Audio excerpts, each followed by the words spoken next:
umugabo mwiza nigiye mu bana mukennye cyangwa mukize. Ntago ubwiza ari isura physical appearance. Oya, ubwiza si uburebure, si uko umuntu ari inzobe anyoroshe. Nuvuga ngo yo ibihe by'amasengesho biri muri bo no kuvuga ngo bafata umurongo mwiza, kandi uwo murongo mwiza utuma batabasha kujarajara ngo barebe hirya no hino.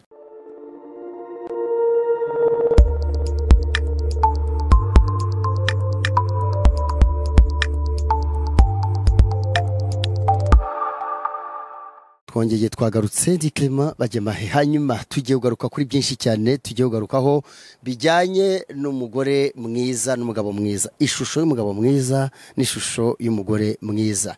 Isi ya none iragenda buri wese yishyira mu myako akishyira mu myanya, ariko tugiye kugaruka turebe ese umugore mwiza n'umeze ate, umugabo mwiza n'umeze ate, ese ubivuga ninde, ubyakira ninde. Ni ku gitangazamakuru nyine bisanzwe twageze twabazanye n'abatumirwa batandukanye. Reka mbanze mbasuhuze, ndagusuhuje aho neza. Amahoro Mumeze turashima, tumeze neza cyane. Tugitangira witwa nde? Nitwa Reverend Pasteur Emmanuel. Wakoze cyane. Yes. Aha, turakomeje uyu munsi mbakoreye agashya, nanjye ndikoza ntambagira. Nagize ku muntu w'umupapa hano wambaye n'ingofero rwose za zindi z'abasaza. Uraho neza? Ni y'abajene.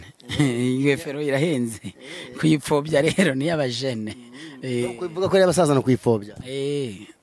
Kandi urabona si ubwa mbere somonye nambaye ingofero. Ndize mu basaza zingize. Ni y'abajene. Ninde turi kumwe? Prophet habura gato Moses neza Baraka, umwana w'umwami. Akafite n'igitangazamakuru cyitwa Ineza Moses habura gato TV. Okay, ni umukozi Imana, ni prophet, nimuvuga umwana w'Imana, professor, umwana w'Imana. Sawa. Turakomeje tugenda dusatira, twazanye na Jenda. Turi kumwe n'umuntu witonze cyane hano, aje kutwibwira nawe amazina na yahe, utubwire uri mama cyangwa uri umukobwa, mbese duyo presentation kugira ngo tuganire abantu bamaze kumenya uburiwe. N'abahagaze imbere twakoze design cyashya. Nitwa Nyirumugisha Josiane, Prophet Nyirumugisha Josiane. Ndi umugore mfite abana babiri, umugabo we ntawe. Yego cyane. Ngabo mwabumvise rero n'abatumirwa bacu kuri uyu munsi, tugiye kubakira neza cyane kandi tubaha ikaze tubishimiye. Hagati aho ngaho kuba ishusho yereka nge ni merere gutya ntacyo bidutwaye.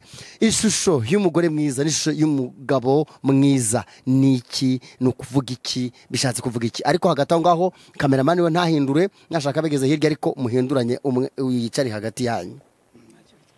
Abifate nabyo ifate rwose muhinduranye, hanyuma agiye hagati. Noneho tujye twavugana neza atashyizwe ku ruhande. Ishusho y'umugabo mwiza, ishusho y'umugore mwiza ni yihe, igaragara ite mu gihe gihe? Tutagire kuri Prophet Ineza Moses, umwana w'Imana, utajyemera ko ari umukozi w'Imana.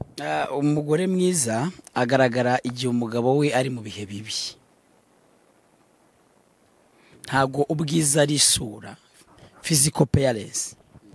Oya, ubwiza si uburebure, si uko umuntu ari inzobe anyoroshe, ameze ukuntu, afite amataye, yiyumva hari ukuntu ameze. Uwo ngo ntago ari umugore mwiza. Umugore mwiza agaragarira hahandi umugabo we yabuze wamufata ukuboko. Uwo niwe mugore mwiza. Kandi umugore mwiza iyo umugabo avuze aramwunganira, ntabwo avuga bivuga ngo umugore mwiza ashyigikira umugabo muri vision ye, akamugira inama ariko atamuyoboye. Umugore mwiza no wihanganira umugabo we kugeza kugupfa. Uwo niwe mugore mwiza. Akoze cyane, akamwihanganira mu byiza gusa. Ibi bise nabyo no gukumuhurushyi nabyo. Oya, iyo bavuze ibibi ntago ari ukurwana, ariko iyo nari gukubise wamenya ikibimuteye, niba atari ingesa ari satani, ushobora kuba umugore mwiza. Mama turi wowe noneho Prophet, kuri wowe umugabo mwiza numeze ate, agaragara ate, duhisu ishusho ubifiteho nawe cyangwa ibitekerezo bifite? Murakoze cyane. Umugabo mwiza ntago ari umugabo muremure, si umugabo munini, si umugabo ufite amafaranga menshi, si umugabo ugendera mu modoka nziza, ahubwo umugabo mwiza ni umugabo mubana mu gihe cy'akaga, n'amakuba. Umugabo mwiza nigiye mu bana mukennye cyangwa mukize. Muri make umugabo mwiza nuko nguko agomba kuba ameze.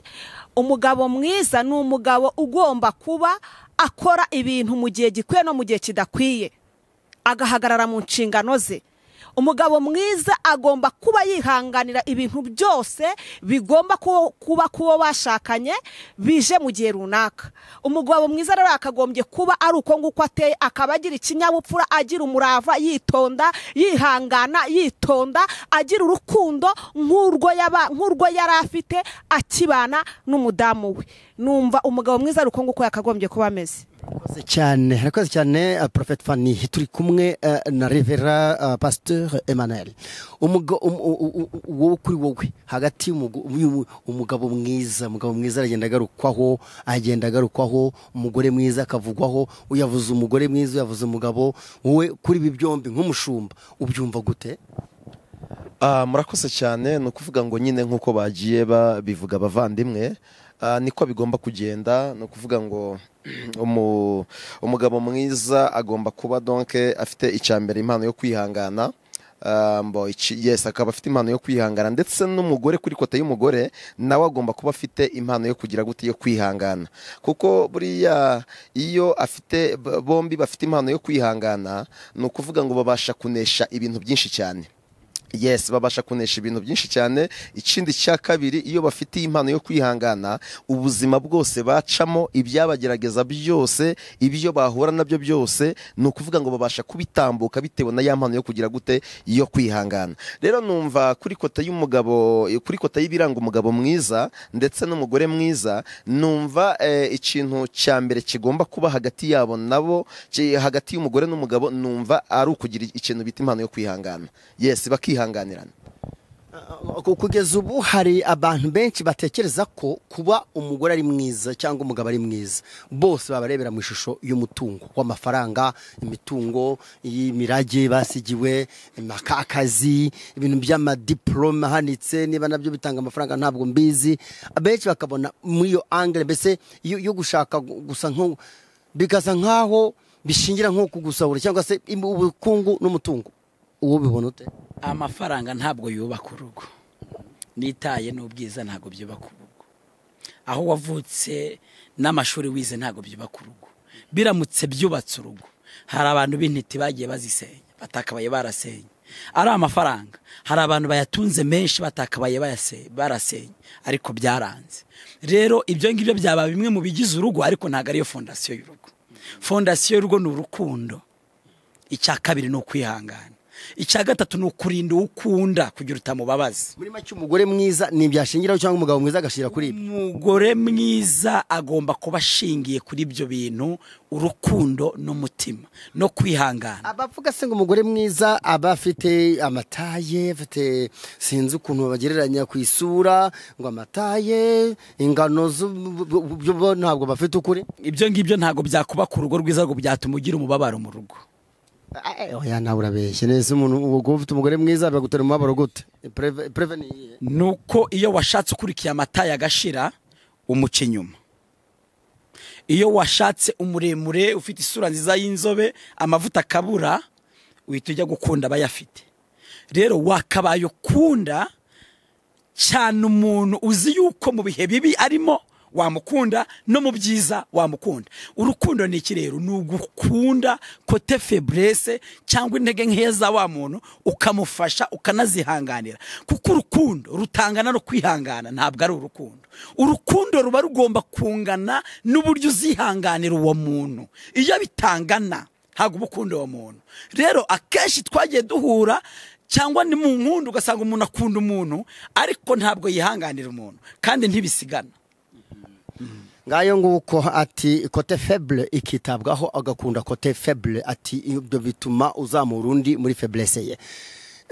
Prophet Fanny, kuri wowe abagabo beza arabavuga ko arafite ubushobozi bw'amafaranga, kuzuga n'amabogare, amabonsa sa nizo bogarera byose. Noneho bafite bazaga parika imodoka hariya, bafite akazi keza, yabarubatse bese bikaba ibintu. Kuki wowe uvuga ngo agomba kuba ameze kuri wavuze utavuze iby'ubukungu n'umutungo? cyane ibyo ubukungu n'umutungo ntago ari byo byubaka urugo nk'uko Profete Moses abivuze. Urukundo ni rwo rwa mbere kuko niyo fondasiyo y'urugo. Kandi navuze akantu gakomeye, navuze ngo iyo umuntu afite urukundo arihangana. Umuntu rero utagira urukundo niyihangana. Abagabo bakenewe ntago ari abagabo bafite amafaranga, si abagabo bafite diplome, si abagabo bavuka mu miryango ikomeye, si nabo bagabo mu bogari, ahubwo hakenewe abagabo bafite urukundo, bafite no kwihangana. Iyo niyo fondasiyo y'urugo. Niyo mpamvu kenshi usanga muri iki gihe ingo zisenyuka kubera ko abantu bareba kuri ibyo ngibyo tuvuzeho: amafaranga, imitungo, amashuri menshi, amamodoka meza. Bagera muri rwa ruko kuko ya fondasiyo y'urugo nayihari, urukundo ugasanga narwo urugo rugasenyuka. Nifuza, ndatekereza se cyangwa n'abandi babye n'abantu badukurikiranye, nifuza yuko buri muntu wese yumva ko yashaka umugabo ufite urukundo no kwihangana. Iyo niyo fondasiyo y'urugo. Ibyo ngibyo ni inyongera, nawe ni umugisha Imana itanga. Ariko ugize amahirwe keshi washaka umugabo ufite urukundo. uri kuvuga ukamera nk'umuvugabutumwa, ujya uvuga ubutumwa mu rusengero kabisa, biragaragara cyane rwose. Ndiwe yego, ntabwo aba Profete utabwiriza mu rusengero, ntabwo byakunda. Pasiteri turi kumwe, baravuga byinshi ku by'imitungo, ariko noneho iyo mwakira ni Profete hari akantu avuze nagira nongereho. Imitungo, urugo n'imitungo na bizinesi no kuba ufite imodoka nziza n'amazu n'inka, Bibiliya iravuga ngo wabiragwa n'ababyeyi cyangwa n'undi muntu w'inshuti yawe, ariko umugore mwiza umuntu amuhabwa n'Uwiteka. Bivuga ngo fondasiyo ntabwo ari ibintu, fondasiyo ni uguhabwa rwa rukundo. Kandi Imana numva itaguhereza ikintu kitari mu rukundo, habwa Imana iguhereza ikintu cy'urukundo kikazabyara amafaranga. Noneho abandi bashakisha amafaranga aho gushaka urukundo, niwe uzasanga nyine amafaranga namara kuyagwiza bazakura divorce bayagabane. Niyo mpamvu navuga ngo byateza umubabaro, ahubwo ntabwo byateza urugo rwiza. Ariko urugo rw'urukundo rwazana amafaranga, rwazana n'amayetaje. Ariko ahatari urukundo ukaba warakuriye etaje n'inzu nziza n'amafaranga n'ubwiza, ibyo byakuremera umubabaro na lisansi na PhD. Wazagira umubabaro kuzava muri iyi si, ukazavamo utarigeze ugira urugo rwiza. Yego Pasiteri, kuri wowe ni gute noneho birahuzwa n'iyobokamana? Reka dufate ko mu rusengero mwakaba mufitemo abantu barenze urwo rwego, biragaragara ko nabo muhura nabo.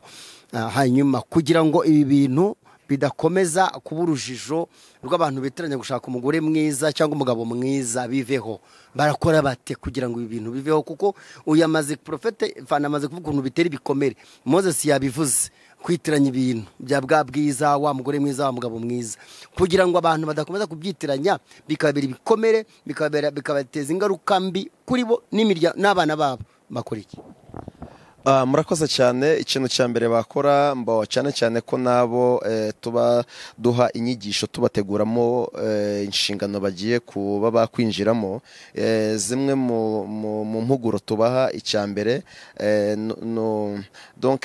ni ukubereka uburyo bagomba kubana bizerana. Icyo ni cyo kintu cya mbere. Yes. Ikindi cya kabiri ni ukubatoza gahunda yo gusenga, kuko buriya ni ukuvuga ngo iyo hagati y'umugore n'umugabo bafite ibihe muri bo by'amasengesho cyangwa se byo gusenga, ntago bareba ku bintu by'imitungo cyangwa se byo kuvuga ngo uyu ni mwiza cyangwa nuvuga ngo iyo ibihe by'amasengesho biri muri bo, ni ukuvuga ngo bafata umurongo mwiza, kandi uwo murongo mwiza utuma batabasha kujarajara ngo barebe hirya no hino. Rero ni ukuvuga ngo ziri muri zimwe mu nama nagira abantu yenda badukurikiye cyangwa se bari kutwumva. Ikintu cya mbere ndagaruka ku kintu natangiriyeho mvuga, ni ukugiriranira ikintu bita icyizere, ukizera mugenzi wawe. Ikindi ukumva ko urukundo wamwijeje kandi wamuhaye ugomba gukomeza kurukomeza. Yes. Ikindi ni icyo ngicyo cyo kongera ibihe by'amasengesho, mugakomeza mugasenga kugira ngo isi idakomeza kubereka ibindi bintu byo hanze. Arakoze bivuze nk'umushumba Fani, bavuga ko hari kenshi usanga abantu babyitiranya nyine. Kuba umugore mwiza no kuba umugabo mwiza se bihera mu kuba bubatse urugo. Ese kuki abasore beza n'abakobwa beza baza ryari bimeze bite mu kwategura wa mugore mwiza n'abagabo mwiza? Murakoze cyane. Ntabwo biguhera kuba wubatse urugo, ahubwo bihera cyagiyemo wamukundana mufiyansanya. Umuntu ashobora kukwereka yuko azavamo umugore mwiza ariko ugasanga ntabwo ari byo. Icyo gihe iyo ushishoje ukareba, ushobora kugira amakenga ukavuga ati ariko mbonye kanaka atazavamo umugore mwiza, ukamureka. Koko ari ibintu biranga urukundo. Mu rukundo habamo ibimenyetso. Umuntu uzavamo umugore mwiza uramubwira akakumvira. Umuntu uzavamo umugore mwiza umubwiye ngo ca hangaha ni waca. N'umugabo uzabamo umugabo mwiza iyo umuhamagara mu guti ndagukeneye, akaza akakwita bakagutega amatwi. Cyane rero bitangirira mu rukundo. Iyo mugeze mu rugo bigenda bikura, rwa rukundo rukura kuko muba mwamenyanye mwana banyu. Uratangize nama kugira ngo umugabo mwiza abeho. Nize nama utanga? Ndatanga inama zimeze gutya kugira ngo umugabo mwiza abeho. Abantu bose baduteza amatwi, abasore, abagabo, niba waruzi neza yuko nta rukundo wigeze ugirira umugore wawe, tangira umwiyumvemo, urwishakemo, ushaka urukundo kandi umuha umwanya muganire, ndetse wumve umugiriye nimuwe nyinshi n'imbabazi. Iyo niyo nama natanga. N'abagore nuko nguko babigenza kugira ngo ingo ziri hano hanze zongere zubakike, amadevoruse agabanyuke, kubera ko amadevoruse abaye menshi. Iyo niyo nama naha abantu batabanaga bakabona ko babanye ariko nta rukundo rugize gute ruhari. Nibabwizanye ukuri, bakundane kandi bagire gusabana no kuganira. Murakoze. Murakoze cyane Prophet Moses. Kugira ngo umugabo abe mwiza, ahere mu busore, agere igihe abe umugabo yubaka urugo, akora iki, yitwara ate kugira ngo byibuze turebe ko twagira umuryango urambye mwiza, urambye uri uzavamo hungu nakobwa n'abakwe n'abakazana? No guhinduka. Ibi byose twavuze hatabayemo impinduka ziri mu muntu agafata icyemezo, ntago bishoboka. Fondasiyo ibi byose no guhinduka. Nabubatse badafitanye urwo rukundo, no kubanza agahinduka, akemera yuko ibintu byose bishoboka kandi byahinduka. Ikindi cya kabiri, ku mugabo numva ko ari ugukora cyane, kuko urukundo ruba rusabwa gutanga. Urukundo rutatanga ntabwo ari urukundo. Nubwo cyaba ari igiceri cy'ijana kivuye mu rukundo, gishimisha ugihaye, kuko Imana yakunze bari mwisi byatumye itanga umwana w'ikinege. Urumva urukundo hajemo gukunda, urumva hajemo no gutanga. Urukundo rutagira icyo ruguha ntabwo ari urukundo. Habe ku mugabo kandi habe no ku mugore. Umugore yatanga n'umugabo yatanga, kandi urukundo ntabwo rwikoreza abandi imitwaro y'ibyo badashoboye. Oya, utanga wowe ibyo ushoboye, kandi ubibona abibona neza muri ya shusho nyine y'ibyo ushoboye. Noneho ikindi navuga nuko aho kugira ngo reka mbivuge gutya, aho kugira ngo ubeshye wubakire urukundo ku kinyoma, wapfa bakakujyana rusororo, kuko ugiye gukomeretsa umutima w'abantu utazigira womora. Kandi yamarira y'uyu muntu ubeshye, umukobwa ubeshye, umusore ubeshye, azahora azerera mu irembo ry'imigisha yawe. Icya kabiri, umukobwa ugira ngo wemere abahungu batanu, hoya bange cyangwa se ubyange kubyinjiramo paka uzabona umutima wukunda, kugira ngo n'utazagira abasore babandi ukomeretse. Kuko impamvu mu bakobwa n'abahungu badashaka, bafite ibikomere by'ingo babona zubatse ariko zitubakitse. Umuntu baragendana mu muhanda, umugore n'umugabo bameze neza, basa neza, ariko mu rugo barara barwana. Ariko mu rugo umwe afite icyumba cye n'undi akagira iki. Abo ngabo rero nibo batubereye banko na batontoye, tubasuye turabibona. Ibyo rero bigatuma nta muhungu nta musore washaka. Urugo rwiza rero rushingiye kuri karite na quantité na identité, imimerere, imico n'ibyiyumviro by'umuntu. Uko umuntu ateye uba ugomba kuguhindura niba kubangamiye umugabo wawe cyangwa umugore wawe. Apana kuyivamo ngo mama yubatse gutya, oya ntago bikunda. Apana kumva ngo dati wacu yafataga imyanzuro gutya, ntago bibaho. Ibyo bizatuma urugo ruba rwiza, hamwe no gusenga. Ariko gusenga cyane bitarimo impinduka nyinshi ntacyo bimaze, ahubwo wahinduka gusenga ukaba ubyihoreye. murakoze. Turagushimiye cyane, tugeze ku musozo w'iki kiganiro. Reka dusabe tugiye gufata umwanya wo gusenga. Ngiye gusaba Prophet Fanny agiye gusenga kugira ngo hagaragare ko ikiganiro kugihegezesha isengesho, kugira ngo byibuze abagabo abibwira ko ari abagabo beza n'abibwira ko ari abagore beza by'ukuri bakomeza babe beza, ibitari by'ukuri bave muri byo babe beza, ariko cyane cyane mu cyerekezo kugira ngo umuryango w'ejo hazaza utazahura n'ibibazo by'ububi cyangwa by'ububi bw'umugabo cyangwa n'ububi bw'umugore, cyane cyane ko bigenda bikora ku buzima bw'abana. Abana bazashaka abagabo, abandi bashaka abagore. Reka tugusabe ubiherekeze isengesho. Karibu cyane. uri data twese mwiza, ubereye mwiza abantu bose bagutegereje n'abakwiringiye. Turagushimiye ko waturinze muri iki kiganiro, wabanye natwe wagize neza. Izina rye nirabwa icyubahiro. Twari turi mu kiganiro cyo kuvuga ku byawe, Uwiteka Imana Nyiringabo. Turasenze kugira ngo aba bantu ubahindure, abadafite urukundo urubahereze, ugere mu mitima y'abagore, ugere mu mitima y'abagabo, ugere mu mitima y'abakobwa n'abasore, mu izina rya Yesu Kristo w'i Nazareti. Kandi Uwiteka Imana Nyiringabo ubagirire neza, utanga urukundo muri bo, ugira ibyo uhindura, ugira ibyo usenya, ugira ibyo ukuraho. Kandi Mwami Imana yacu, natwe turi aha ngaha, wongere kuduha urukundo, utugire neza ko kuri data twese. Urakoze ko wabanye natwe, dusenze twizeye mu izina rya Yesu, amen. Marakoze cyane abatumirwa bacu. Revera Pastor Emmanuel wakoze kwitabira ubutumire bwacu. Mwakoze cyane namwe. Prophet Fanny wakoze kwitabira ubutumire bwacu. Mwakoze, Imana ibahereze umugisha. Prophet Ineza Moses Baraka wakoze kwitabira ubutumire bwacu. Mwagize neza namwe. Tubashimire mwese mwakomeje kubana natwe. Nanjye ndi Clement Bagemahe, ni muri uru rwego tuba tugenda tubana namwe. Uyu munsi nabikoze mpagaze, ubundi njya hasi, ni tugenda duhinduranya nyine. Mwakoze cyane, batubwiye ibintu bikomeye bitandukanye by'umugabo mwiza, umugore mwiza, uwari uko agomba kwitwa, agomba kugaragara. Yemwe n'ababi bavuze ibyo bagenderaho. Ni ukuvuga ngo rero buri wese naheho kugira ngo yisuzume, twubake none n'ejo hazaza dushingiye ku mateka bagiye bagaragarwaho. Bwabo hari ikiganiro twese dukora ngo umuntu utariho, abantu ni babe abantu bariho kugira ngo bazashobore kugira ngo babeshaho abandi, yuko byayo abantu bagakomokaho burya bazabaho bakabeshaho n'abandi nabo bakabyara abandi. Rero reka tuve mu bwiza tujya mu bundi.